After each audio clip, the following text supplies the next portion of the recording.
Well, we pulled another one out. It was a great game, but Charleston there are no moral victories, and I know Bobby has been around in this game long enough, but his team outplayed us tonight. We just showed tremendous fortitude down the stretch to win.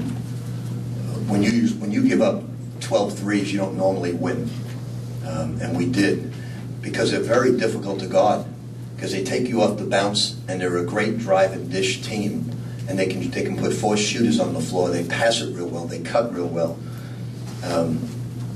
We knew this was going to be a war. We knew it would be a great team, and for about 33, 32 minutes of this ball game, they were the better basketball team. So we give them a lot of credit, and we give our guys a lot of credit because of the way they played defense down the stretch. Gorky and Russ Smith just played like men possessed. Both of those young men played like men possessed. I give big credit to my son because he made the move that I thought won the game. He told me to put Kyle in at the 4th spot. The middle was wide open. They weren't playing it. And he said, put Kyle in there. He'll make the shot or something good will happen. And he did. He got in there, and it really bothered them where Rock and Shane were a little uncertain of what to do. Kyle made it, and it was a brilliant move on Richard's part. And we needed that at that point. So I'm really proud of Russ, really proud of Gorky, the way they played. As I've been telling you guys, I don't think you believe me because you look at the statistics. We're just not a good defensive team, and we've got to get a lot better. But we play our tails off. I don't think you can find too many teams that play as hard as we do. We just got to play a little bit better. We got to get Shane and Rock to contain the basketball better and do a better job. Offensively, we know people are going to play us a lot of zone because of all our screening, all our back screening, all Peyton Seaver off the bounce. So we got to get better at that. Preston Knowles is not walking through that door anymore, and we just got to get better at our zone offense. Rick, you turned up the pressure with extended full court man-to-man. Can you talk about that stretch? Well, we put a guy on the ball. He was having too easy a time getting it in, so we put a guy on the ball, and then we wanted to take that guy in and be the trap on any reverse dribble, any speed dribble. But Russ was just a pickpocket in crucial situations. You got to live with the occasional bad shot with him. You got to live with the occasional, I don't know. You just got to live with him because he's so good. He really is a talent, a very unique talent. There aren't too many guys with hands like that. Have you seen him with quicker hands? Well, not only quick hands, but he has a great nose for how to steal on the ball. I haven't coached any guys who are great steal guys on the ball like Russ Smith. He's the best I've seen at that. You get a lot of guys who anticipate well and shoot the gaps well, but he's awesome on the ball. Is it a give and take, or is it maybe an experience thing with Russ to where he'll take his chances and try to get a steal? I don't mean that. I'm talking about the offensive shot selection. But I'm talking about from a defensive standpoint. At the end of the game, he went for a steal. The guy went by him. I think that you have to live within that because he just won the game for us. But they're very tough because you're pressuring them because you're down. Then they go by you and you have to rotate to help, and they dish it and they get threes. But you don't usually win games with the three-point line. But we just were so possessed with 6 or 7 minutes to go in the game. I've seen a lot of teams play hard, but that was over it. So I told our guys, now you know that we have a lot to work on. Just because we're not the greatest shooting team, we have to be the best ball movement team. And then you'll see better cuts. When the ball went inside, we stood and watched. And it's almost like the guy who's wide open from 8, 10 feet doesn't know what to do. He's got to shoot the ball like Kyle did.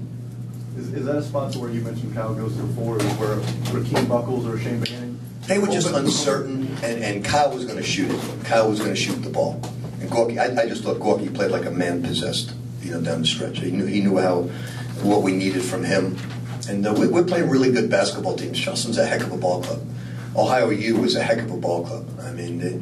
They could both play in the Big East this year and hold their own with anybody. Maybe not as Syracuse because of their size, but they could hold their own with anybody else. Those teams are terrific, as well as Long Beach State. Do you think Gorky is improving daily, or how's his progress? I think he's really improving. He's 20 pounds away from being a great one. I think he makes big plays. He guards the basket. When you can pressure like that and have a guy there that can do what he can do. But again, I'm really, really impressed with Charleston. They can pass and cut. And Harangody inside is going to be a hell of a player someday. Coach, that shot where Gorgie blocks it and recovers it, is that something you guys work on? Is that just something? I teach him that myself every day. I go up and I show him how to do it. You know, we talked about it.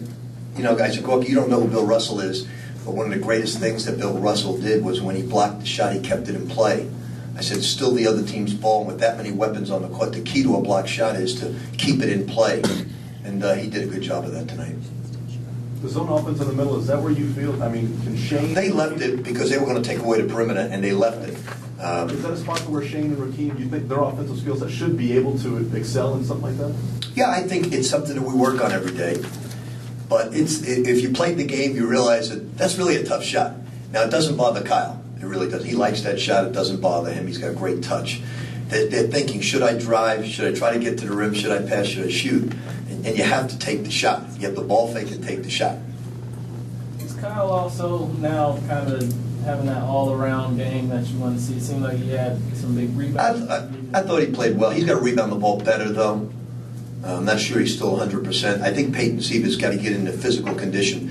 You know, one thing that's amazing to me, Russ Smith was probably one of the poorer conditioned athletes on the basketball team. Like, he hates running suicides. He hates running on a treadmill to get into shape in the beginning. And right now, he's one of the best on the team as far as his conditioning. And Peyton's got to get back to that. That's what makes Peyton go. He's fatiguing out there right now because when he missed his 28 days, all he did was work on his shooting and he never worked on really getting back into awesome shape. That was the energizer bunny he was beforehand. So we're going to spend a little time on that as well. Can the pressure of Siva and Russ Smith help out with some other players on the court picking up steals? I mean, 15 steals again tonight with 3 for Kyle, 2 for Shane. Yeah, but what you witnessed tonight, because I've been coaching a long time, is very difficult to do.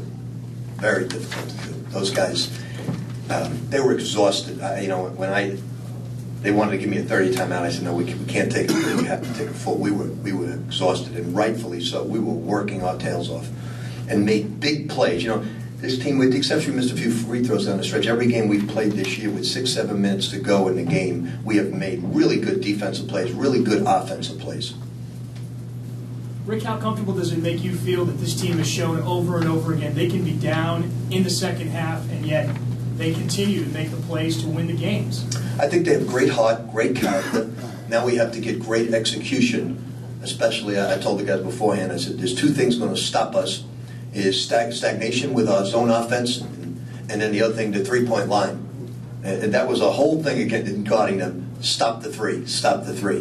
And it's easier said than done with guarding Charleston, because Charleston's very, very good at, you know, we always love to do what they do. They pick and roll, they force you to switch, they drive the switch, you force you to help out, and then they dish.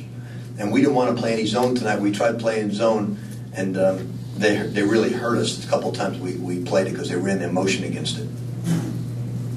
Anything else for Coach? Thank you.